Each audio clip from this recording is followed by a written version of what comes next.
you're going to get yourself in a situation that you're losing 10% of your batch just in a month and you haven't seen it. Recruiting the 10%, it will take up to 3 months for you, right? Mm. So what if you've seen it and you flagged it? Maybe the agents are not happy with their targets, right? You see it and you flag it from the beginning. And discussion can happen, right? So you're stopping the attrition. But if nobody flags it, nobody will action on it. And we had situations when suddenly we've seen a spike on attrition, 10 people in 1 week. Wait a minute.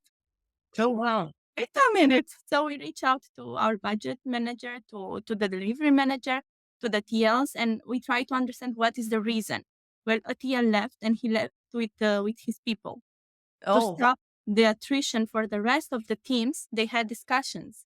But they didn't notice it because the agents were going with the resignation directly to HR, yeah. right? So they didn't see the big picture that in that day they will have 10 agents leaving because who can follow up in a team of 200, 300, 500, right? So be careful and do it every week. From my experience, this is the best way working. We are flagging. We have monthly meetings with management, with budget management, to explain where we are and where the attrition is going and where the volumes are going and when we need hiring. So keep your team close because this is how you gain trust. Yeah, I love that. And this is such a key advice that you have shared that, okay, if we're not revisiting our capacity plans, maybe you see a spike in 1 month of the attrition, you wouldn't know, you wouldn't mention, you wouldn't care, you wouldn't understand what's driving it.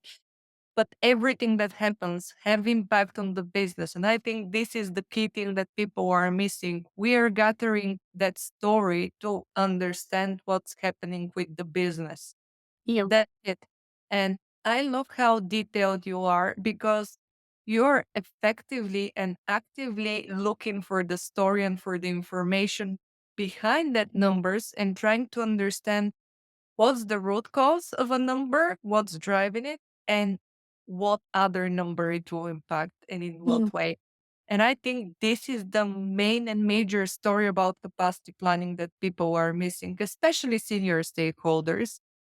But because this, our listeners probably know that Adriana and I are joining a lot of webinars together, and we have been talking for, I don't know, probably the past year, year and a half, maybe. And I love your knowledge, love your expertise. And I remember something that you mentioned in one of our catch ups behind the scenes is that you don't understand why people are not paying more attention to capacity plan because Yeah. this is where the money is. Yeah. Because WFM can save you money, can optimize the money that you spend, or can waste a lot of Yeah. money. So Yeah. please give me the view behind that quote. Well, yes, from my point of view, capacity planning is the one that actually creates the budget, creates the money, saves the company for unexpected, unnecessary spend, as you said. Because if you're not making a correct assumption over your attrition, right, then you just say, well, usually in that country, the attrition is 10%. But that Mhm. attrition doesn't happen because of your pool. I had Mhm. situations when I had the team in Kuala Lumpur. Uh, one team was Chinese, one team was Muslim.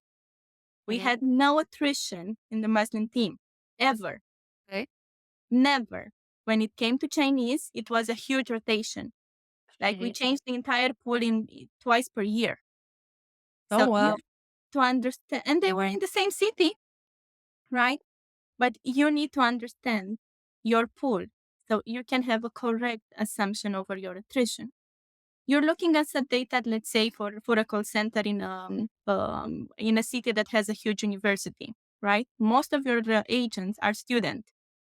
And you see during the year that nothing happens to your attrition, and you say, well, my attrition is zero. And you forecast your attrition zero, but you do not look that in November, when school starts, you're going to have a huge spike on attrition. Your entire pool will change.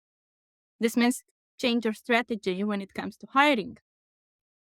Mhm. Don't hire students. Or if you hire students, hire them as part-timer or split shift, Mhm.